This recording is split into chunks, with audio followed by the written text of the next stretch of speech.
Imagine looking across the vast plains of Kenya and seeing something that almost feels impossible. A sleek train races across the landscape, covering the distance between two major cities in less than 5 hours. Beneath its path, herds of elephants continue their migrations, and lions roam freely through the grasslands. Rivers, valleys, and wildlife reserves remain untouched. The reason is extraordinary. This railway does not carve through the land below. Instead, it soars above it on an elevated corridor of concrete, creating one of the most remarkable infrastructure achievements Africa has ever witnessed. What makes the project even more astonishing is the scale behind it. Stretching for nearly 500 kilometers, the railway was completed in under 3 years at a cost of roughly $3.8 billion. From the rails and support structures to the powerful locomotives running along the route, almost every major component was designed, supplied, and built with Chinese expertise. Yet the real story goes far beyond engineering. Behind every pillar and every kilometer of track lies a partnership shaped by necessity, ambition, and a decision that would redefine the future of transportation in East Africa. To understand why this railway mattered so much, you have to go back to the Kenya that existed before it. Positioned on Africa's eastern coast, Kenya serves as a critical gateway for trade across the region. Nairobi grew into one of the continent's leading centers for business technology and diplomacy, while the port of Mombasa became one of Africa's busiest maritime hubs. Cargo arriving from around the world was destined not only for Kenya, but also for neighboring countries such as Uganda, Rwanda, and South Sudan. The challenge was moving those goods inland. The aging railway connecting Mombasa and Nairobi dated back more than a century to the colonial era and had seen little modernization. Freight and passenger trains moved painfully slowly, turning a journey of about 500 kilometers into an exhausting trip that could last more than a day, and sometimes even longer. Kenya needed a breakthrough, and what happened next would change the country's transportation network forever. The alternatives weren't much better. Endless lines of trucks crowded the region's primary highway, crawling through traffic, breaking down under relentless temperatures, and adding costs at every stage of the journey. Moving cargo from Mombasa into the heart of East Africa became so expensive that businesses often paid more for a container to travel a few hundred kilometers inland than some European companies spent transporting goods across entire nations. It was a hidden burden affecting almost everything that entered the region. The consequences reached far beyond transportation. Every delay pushed prices higher for ordinary people. Farmers struggled to get fresh produce to market before it lost value. Manufacturers waited for materials that arrived late. Medical supplies took longer to reach remote communities. Small business owners watched transportation expenses consume profits they had worked hard to earn. An outdated network of roads and railways was quietly slowing economic growth across the country. What began as an aging colonial-era system gradually became a major obstacle to Kenya's future. As years passed, the situation deteriorated further. Rails twisted under intense heat, aging bridges weakened, and some sections became so unsafe that they were simply left behind. Kenya wasn't looking for another temporary fix.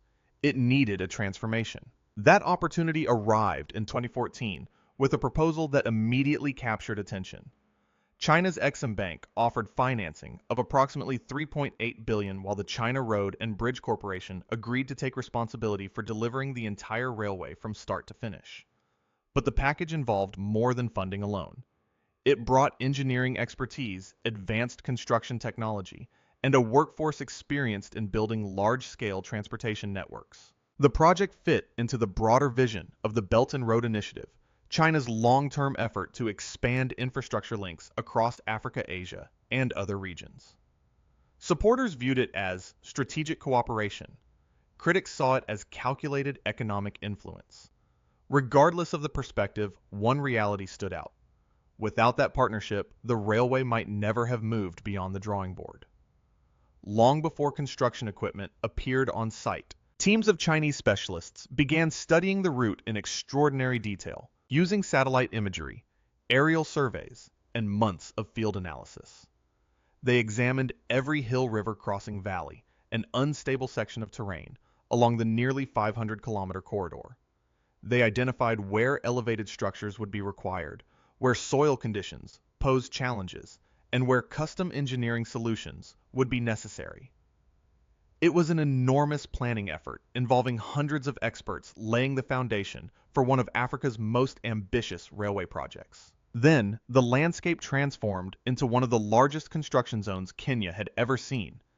Tens of thousands of workers spread across the route while fleets of machines advanced through the savannah day and night. From above, it looked less like a construction project and more like an enormous logistical operation unfolding across hundreds of kilometers. Steel concrete fuel and equipment flowed continuously into dozens of active work sites. The mission sounded almost unreal. Deliver a modern railway stretching nearly 500 kilometers and complete it in less than 3 years. Yet the greatest challenge wasn't speed, it was the land itself. Long before tracks could be installed, engineers faced a problem hidden beneath their feet. Much of the route crossed flat grasslands covered by loose sandy soil. At first glance, the terrain seemed ideal for construction, but appearances were deceptive. A railway carrying massive trains cannot rest on unstable ground and remain reliable for decades. If the foundation shifts, even slightly, the entire structure can suffer. That meant the first obstacle was not rivers, mountains, or distance. It was creating stability where nature had provided very little. Bulldozers moved relentlessly across the corridor, leveling uneven terrain and preparing the surface. But reshaping the landscape was only the opening move in a much larger engineering battle. To strengthen the soil, construction teams turned to a surprisingly effective method. Water was sprayed deep into the sandy ground, carefully controlling moisture levels until the particles bonded more tightly together. The process transformed loose shifting sand into a denser and more stable base. Then came the dramatic part. Massive cranes repeatedly lifted enormous steel weights and dropped them onto the earth with tremendous force. Each impact sent powerful vibrations through the ground, compressing the layers below and eliminating the tiny pockets of air that weakened the soil. Again and again, the weights crashed downward, turning soft terrain into a foundation capable of supporting one of Africa's most ambitious railway projects. What had once been fragile sand slowly became solid enough to carry the future. Once the heavy compaction work was underway, enormous rollers took over the site, moving endlessly across the prepared ground. Back and forth, they traveled, pressing the surface with immense force, squeezing out the remaining air and locking the soil particles together even more tightly. When that stage was complete, crews covered the route with thick layers of Kenya's distinctive red earth. The material was spread leveled and compacted repeatedly until the surface became incredibly dense. What had once been soft terrain that shifted under a person's footsteps gradually evolved into ground sturdy enough to support the tremendous weight of cranes, construction vehicles, and industrial equipment. This transformation did not happen in a single location. It had to be repeated over hundreds of kilometers under intense African heat, often exceeding 30 degrees Celsius. Teams worked in rotating shifts to keep the project moving around the clock, while engineers constantly inspected, measured, and tested every completed section. There was no room for shortcuts. A weakness buried deep beneath the railway could become a costly disaster years later. For that reason, every layer had to meet strict standards before construction advanced. By the end of the process, the landscape beneath the future railway barely resembled the loose savanna soil that had existed before. It had been converted into a hardened foundation capable of supporting one of the largest infrastructure projects the continent had ever seen. And yet all of that effort was merely preparation for what came next. The truly astonishing sight would not be built on the ground at all. Rising above the plains, thousands of colossal concrete columns began to appear across the horizon. Much of the standard gauge railway would travel high above the terrain rather than directly across it. Each pillar stood roughly 15 meters tall, about the height of a 5-story building, and weighed close to 90 tons. Positioned approximately 35 meters apart, these massive supports stretched across the landscape in an almost endless sequence. Seen from afar, they formed a breathtaking chain of concrete giants marching through the savanna, carrying the railway above rivers, valleys, and wildlife corridors, in a way that seemed almost futuristic. Standing beside one of these towering supports is an experience that completely changes your sense of scale. The columns rise from the savanna like giant monuments dominating the landscape in every direction. Yet what makes them even more impressive is how they were created. Each pillar was constructed directly on site one after another across hundreds of kilometers. Construction crews assembled massive steel forms, packed them with reinforced concrete, strengthened by dense networks of steel bars, and then waited for every structure to cure before repeating the process again. Under the intense Kenyan sun, precision became everything. Even the slightest misalignment could create serious problems for the elevated railway, above turning a tiny mistake into a costly engineering challenge later on. But these giant columns were only the beginning of the story. Once the supports were complete, engineers faced the task of linking them together into a continuous elevated route. To achieve this, they relied on enormous precast girders, massive concrete beams measuring roughly 30 meters in length and weighing up to 100 tons. These components were manufactured nearby in specialized casting yards, where steel molds shaped each beam with extraordinary accuracy. Before concrete was poured, powerful steel cables were stretched inside the molds under tension.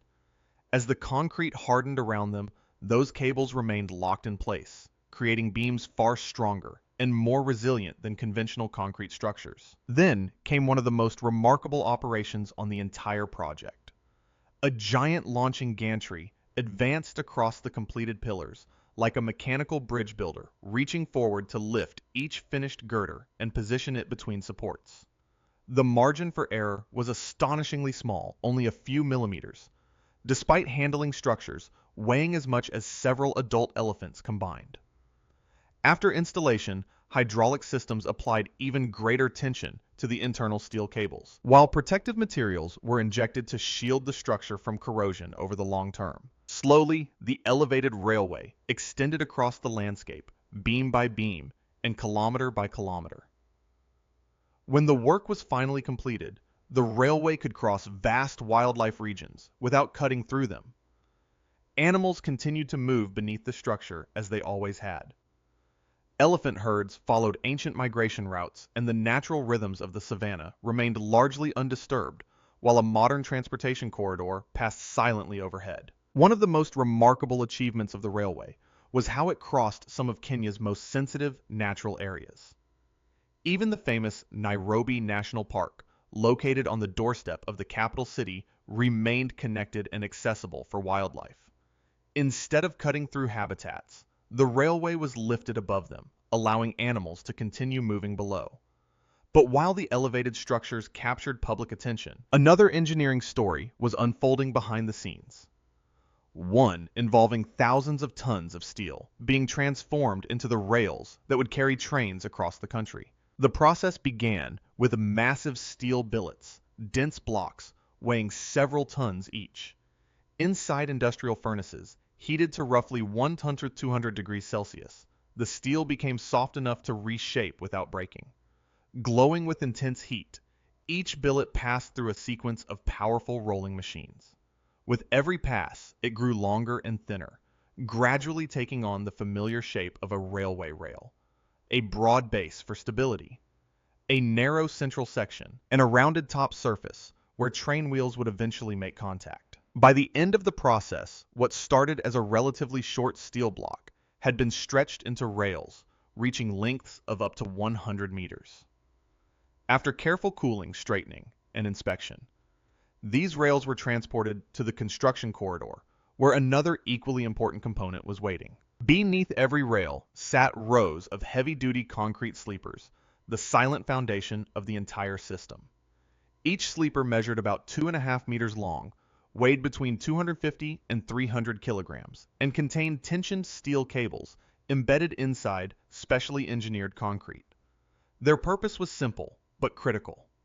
Hold the rails securely in position under the enormous forces generated by fast-moving trains. The scale involved was staggering. Every kilometer of railway required roughly 1,600 to 1,700 sleepers, meaning the full 472-kilometer route demanded hundreds of thousands of these concrete units. To speed up construction crews assembled rail and sleeper sections into large modules measuring around 12 to 15 meters long. These sections were lifted into place by cranes and aligned with extraordinary precision to maintain the standard track gauge of 1.435 meters. Even a tiny error could create safety risks. Once positioned adjacent rail sections were fused together using thermite welding, a process that generates temperatures high enough to melt steel itself. The result was a continuous steel pathway extending for hundreds of kilometers with virtually no interruptions, allowing trains to travel smoothly at high speed. When service finally began in 2017, the impact was immediately obvious. A trip between Mombasa and Nairobi that had once taken more than a full day on the aging colonial-era railway could now be completed in roughly 4.5 hours. For businesses, that meant faster deliveries and more reliable logistics. For farmers, it meant reaching markets before products lost value.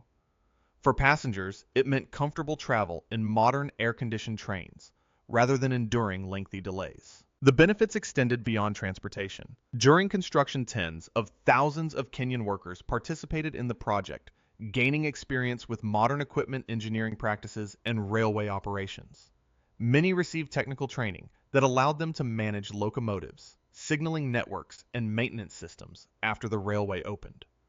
Whether viewed as an infrastructure project, an economic catalyst, or a symbol of a changing Africa, the railway fundamentally altered how people and goods move across one of the continent's most important trade corridors. The impact of the railway did not stop at faster trains. New stations quickly became centers of activity, bringing modern transportation infrastructure to communities that had never experienced anything like it before. Businesses began appearing around these hubs, trade increased, and towns along the route found themselves connected to larger markets in ways that were previously impossible. What had once been isolated locations suddenly became part of a much faster economic network stretching from the coast deep into the interior of East Africa. For everyday Kenyans, the benefits were impossible to ignore. Merchants in Nairobi could receive products arriving through the port of Mombasa on the very same day, instead of waiting through long delays. Families traveling between the country's two most important cities no longer had to prepare for exhausting overnight journeys. Students heading to school, workers commuting for opportunities, and tourists exploring the country gained access to a transportation option that was faster, more dependable, and more affordable than what existed before. The railway didn't just shorten travel times. It changed expectations about what moving across the country could feel like. Of course, a project of this size comes with debate. Kenya assumed substantial debt to finance the railway, and discussions about long-term repayment continue today. Yet, regardless of where people stand on that question, the scale of what was achieved remains difficult to ignore. In just a few years, an aging railway inherited from the colonial era was replaced by a modern transportation corridor stretching across the Kenyan landscape on elevated concrete structures and continuous steel track. What once symbolized the limitations of the past gave way to a system designed for the demands of the future. More than a railway, it became a powerful example of how infrastructure can reshape trade, mobility, and opportunity for an entire nation.